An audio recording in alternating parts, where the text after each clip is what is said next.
qui ne vit pas dans la discontinuité. C'est comme ça. Hein? C'est celui qui est continu.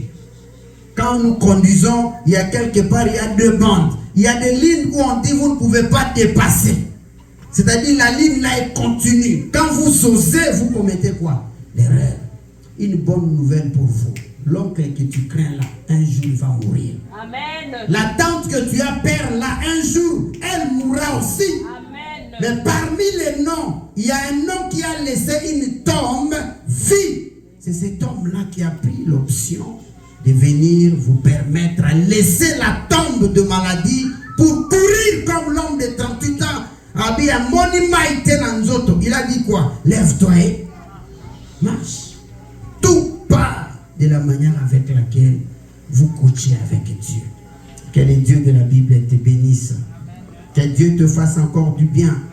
Nous récapitulons rapidement. L'autre fois, on a parlé sur une femme qui était bien avec son mari. Un beau jour, la femme décida de quitter la maison du pain. La femme là, son nom était la grâce, la faveur, la compassion. Son mari, son nom signifiait l'Éternel est Dieu. Mais celui qui était fils de Dieu a quitté le palais de son père qui est Dieu pour aller se réfugier là où il y a la médiocrité chez les Moab. Et de là, il a payé le prix. Le mari meurt. Les deux enfants aussi meurent. Elle reste avec ses deux belles filles. Et elle convoque maintenant une association de femmes qui n'ont pas de mari. On les appelle comment? De veuves. Moi, vieille veuve comme ça, vous pouvez rentrer. L'autre a dit c'est un bon débarras.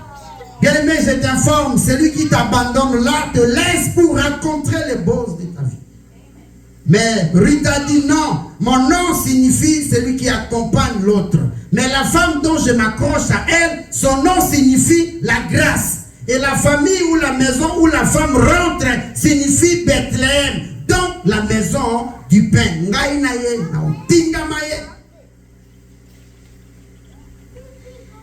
Et cette femme s'est accrochée.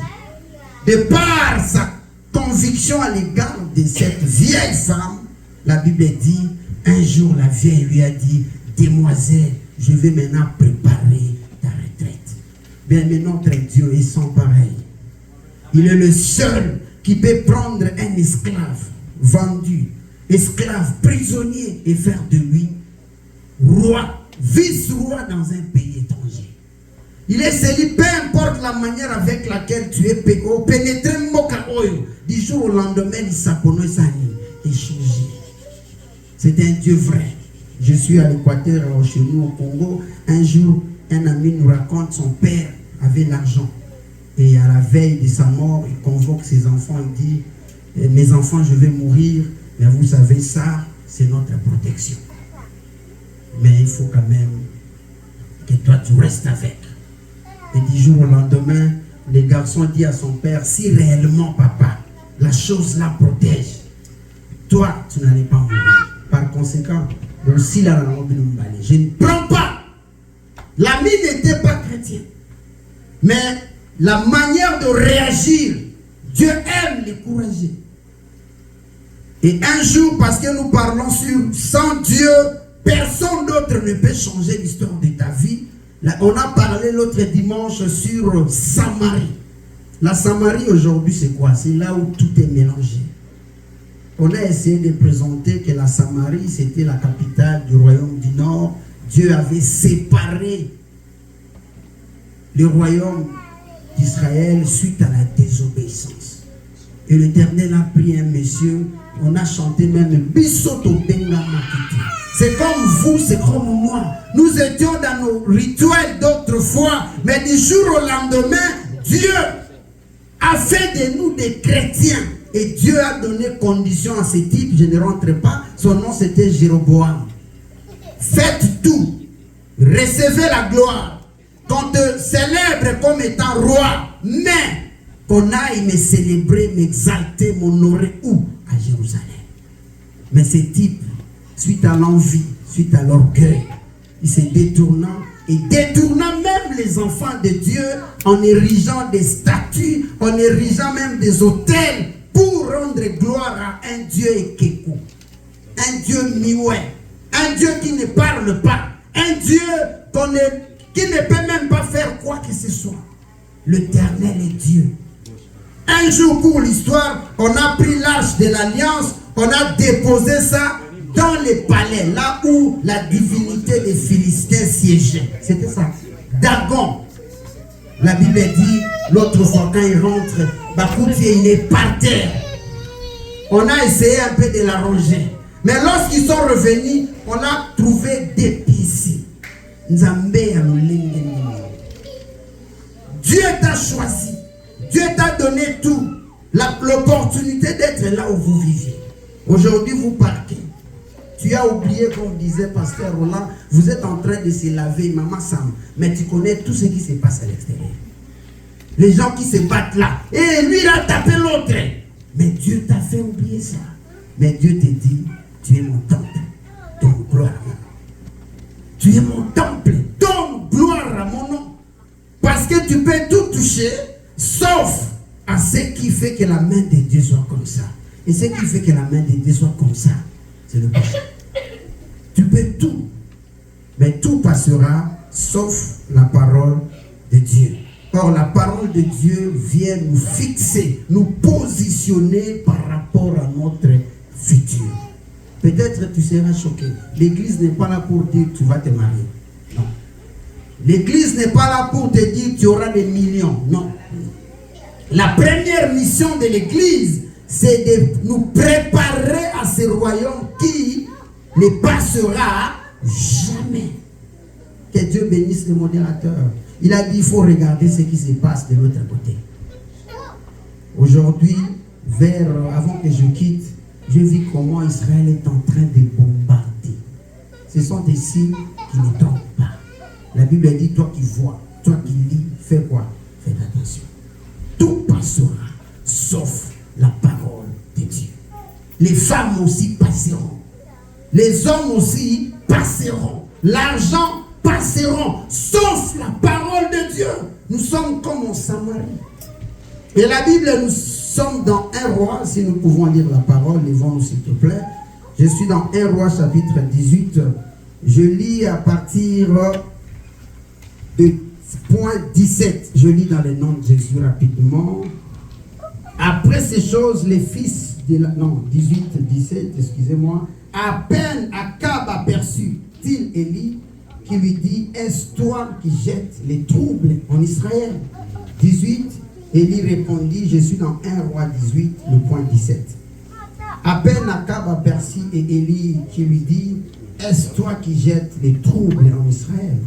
Élie répondit, je ne trouble point Israël, c'est toi au contraire et la maison de ton père qui, puisque vous avez abandonné les commandements de l'Éternel et que tu es allé après les Baals. C'est une longue lecture, je vais continuer si nous pouvons nous remettre s'il te plaît. Nous acclamons pour la parole. Nous acclamons très fort pour la parole parce que Dieu est Dieu.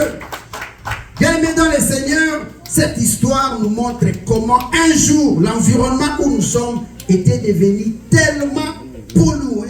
Le péché s'est consommé. Les prophètes ont rendu la ville invivable. Akab devient roi, il épouse une femme, Jézabel. Et Jézabel vient avec son cortège d'influence. 450 dieux de Baal masculins et 400 dieux d'Astarté, dieux féminins. Et l'homme a été séduit par ce que sa femme lui a apporté comme influence. Demande un peu à ton voisin, quelle est ton influence vis-à-vis de ton mari? Ou quelle est ton influence vis-à-vis de ta femme?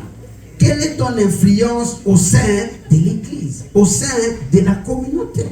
La Bible dit, Élie avait l'habitude d'aller prier. Et Dieu lui a dit, si vous lisez dans 1, vous descendez, il dit, Élie, va chez Akab, je vais te faire Dieu, mais devant Akab. Et quand le prophète a été vu par le roi, frère, c'est facile, pasteur Yannick. Fatih au Congo, tu te lèves le matin comme ça, tu te diriges jusqu'au camp Tchad et tu dis, Yo, Saka, Ozo Sakamata. Tu vas mourir.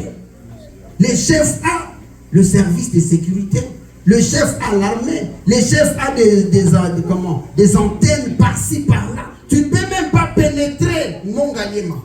Parce que partout actuellement, on dit il y a des scanners partout. Mais toi, Élie va jusqu'à ce type. Il dit, toi, c'est toi et ta femme et la maison de ton père qui commettent des choses pareilles. Mais en tant que chrétiens, gardons notre bande, gardons notre identité. Où que nous soyons, que l'on sache réellement, nous sommes comme le reflet de Élie autrefois. Élie a dit, non, c'est vous qui détruisez la ville. Parce que tout était devenu normal. Lequel de Dieu de Baal et le Dieu de Élie est le vrai Dieu. Alors Élie a dit, je viens te dire, c'est vous la cause de la souffrance du peuple de Dieu. La pire des choses qu'il ne faut jamais faire, frères et sœurs, c'est de tenter à détourner l'attention des gens vers la direction du Dieu véritable. Jéroboam qui a commencé ces histoires, la Bible dit qu'il est mort d'hémorroïdes. Vous connaissez l'hémorroïde? Et la Bible dit son hémorroïde, quoi il naissait, et puis partout où il passait, ce type faisait ça avec ça. Dieu lui a dit quelque chose qui va t'arriver, qui n'a jamais eu lieu. Et dans votre succession, personne n'aura des cheveux blancs. Donc le péché, c'est la pire des choses que Dieu nous interdit.